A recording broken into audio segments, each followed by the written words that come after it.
Hello, my name is Niall McKay and welcome to Living with PSC, a podcast about the rare disease of primary sclerosing cholangitis. Now, PSC causes the bile ducts inside and outside the liver to become scarred, narrowed and eventually blocked, and leads to liver cirrhosis. In this podcast, we aim to dispel some of the myths about the disease. Today we're talking to Dr. Josh Korzenik from the Brigham Women's University Hospital and Dr. Dan Pratt from Mass General, both in Boston, about the 2022 PSC Partners Conference.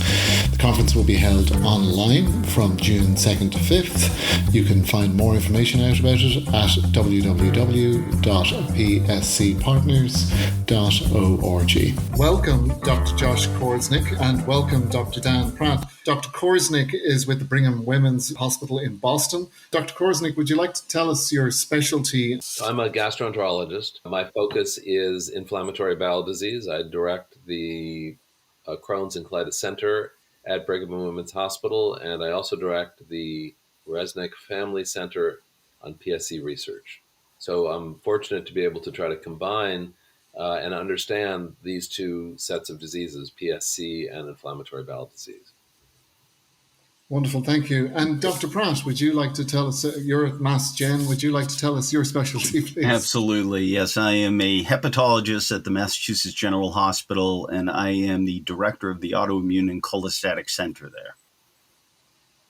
Wonderful. And Dr. Korzenik, would you like to tell us the exciting things coming up at the conference this year?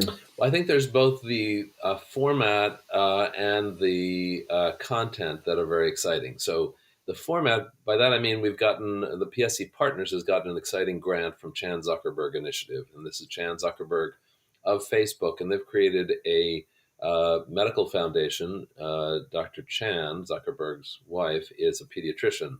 And one component of that is something called Rare as One, which is focused on rare diseases. And PSC Partners both sort of have identified this, and we're both fortunate and talented enough to be awarded this grant, which is helping to develop a research community that is guided by patients and doctors and scientists who are engaged in research in PSC. So the idea is really to envision a broader research future, which is guided by people with the disease as well as researchers interested in this. So that's been this roadmap building up to the conference and making the conference one sort of stop along the way to building that initiative. And so that the conference has within it both aspects of sort of giving an update of where do we understand in terms of clinical and research issues, but also want to engage the broader community to work with physicians and scientists to develop a research initiative and help guide the future of research in PSC. And Dr. Pratt, would you like to tell us what you feel about the conference coming up? Right, and I'll just emphasize again the points that Josh has made. What's really remarkable about this organization is, in addition to providing support for patients and caregivers with PSC, and educating them about the disease, the research is absolutely central to it, and it has to be because we know so very little about the cause of the disease, and we have no effective therapies for the disease. So the organization has been pushing research initiatives, and an important one, an exciting one that's going to be rolled out at this meeting is the WIND initiative, which is a natural history study. And the exciting parts of that is that it's going to be hopefully identifying new biomarkers of disease, and also will be providing a natural history arm and experience of patients with PSC, all of which will hopefully accelerate identifying new therapies for PSC. And is the worldwide nature of this going to help, do you think? We're excited. I mean, absolutely is the answer, Niall. I mean, I think part of a challenge anytime that you're studying a disease is that you want to know that you're getting a sense of the full breadth of the disease. So in other words, what's happening in other parts of the world may be different in terms of the disease and the progression and the rest than it might be in the academic medical centers where Josh and I live. So we're seeing a very biased slice of the patient population, the ones who can make it to an academic medical center. And with this sort of an organization, the opportunity is there to really bring in patients from around the world and in all circumstances of access to medical care. And so I think it's essential. And really one of the exciting things about this organization is just that they are trying so hard to reach worldwide. And I think it's a great opportunity. Well, I think that it's going to be a slightly different and very exciting conference. I think that it's really it's envisioning a very different kind of future for PSC where there's a broader engagement of everybody. And it's really becoming much more of an international community, which is tremendously exciting. Yes. And really welcome people's participation, ideas, and involvement. And I think that's going to be really an exciting time for everybody. Yeah, and despite it being virtual, I'll just say, Niall, they have made every effort. This is going to be a great conference. So within the restrictions of what we have to work with, boy, it's going to be packed with information, and it's really going to be a lot of fun. So we encourage everyone to attend.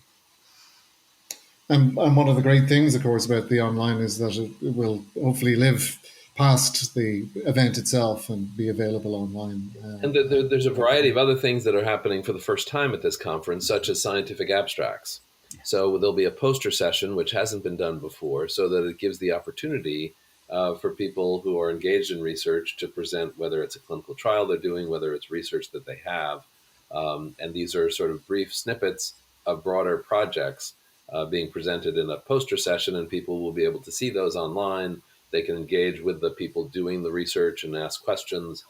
So that's also another aspect which is being initiated this year, which I think is going to be interesting and fun. When I started coming to these conferences about 5 years ago, there was the future of treatment of PSC seemed very dim at the time. There was antibiotics and there was a liver transplant. Can you maybe tell us just a little bit about what, in terms of the change in that landscape in recent years, or this year, I suppose?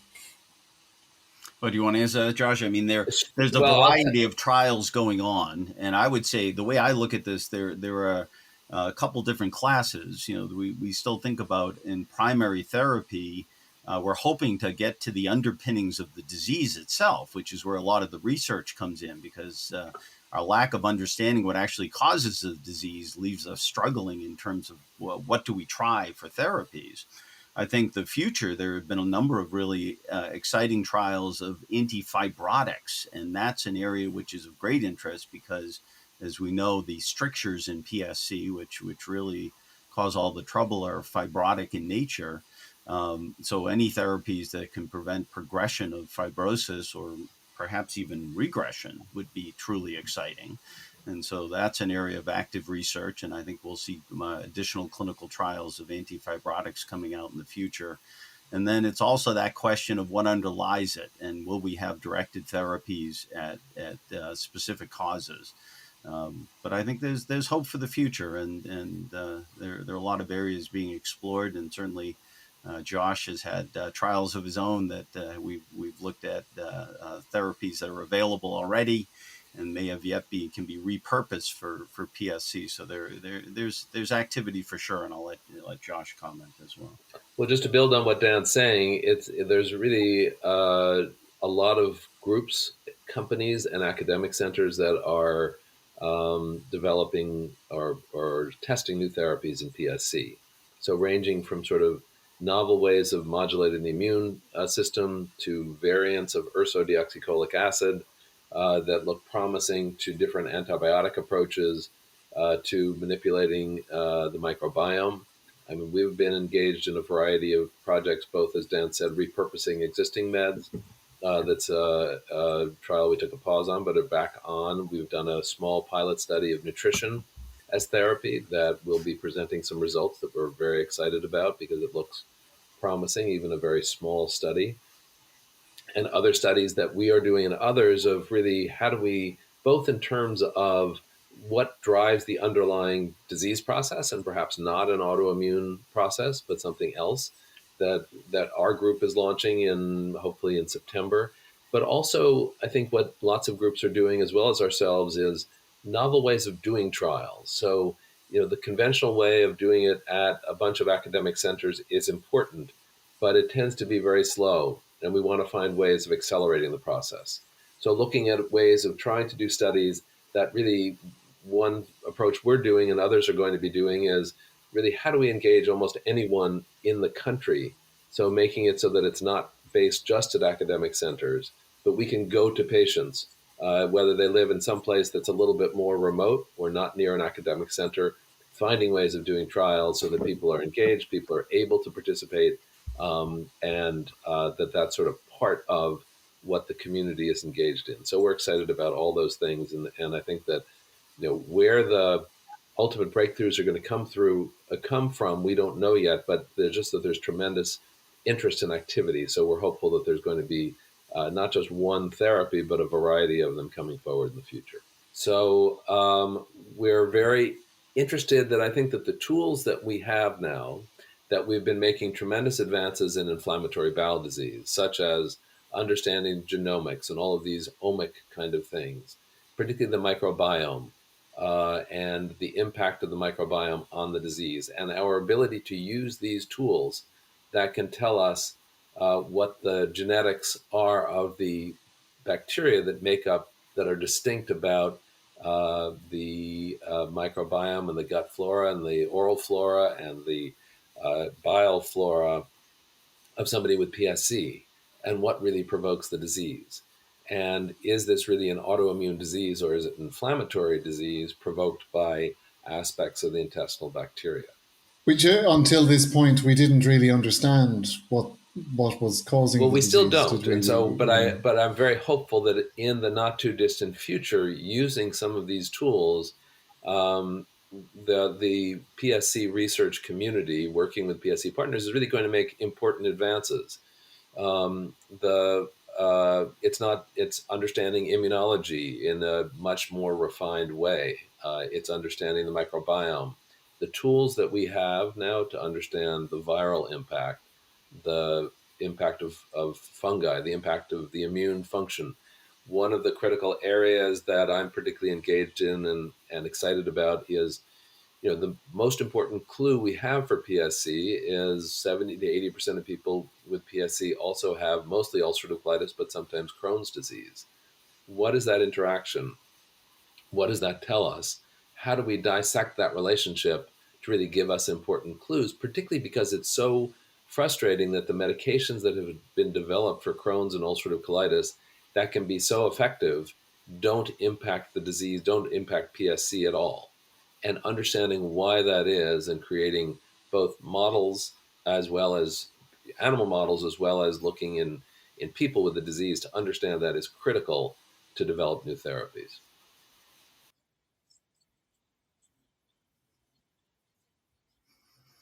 And I'll just say, Niall, it's interesting to hear, all of us are coming at this in slightly different ways. The interest that we have had in my lab at Mass General has been to look at the genetic side, and we found a number of very interesting and novel mutations and variants that are specific to both the innate and the adaptive immune response in patients with PSC.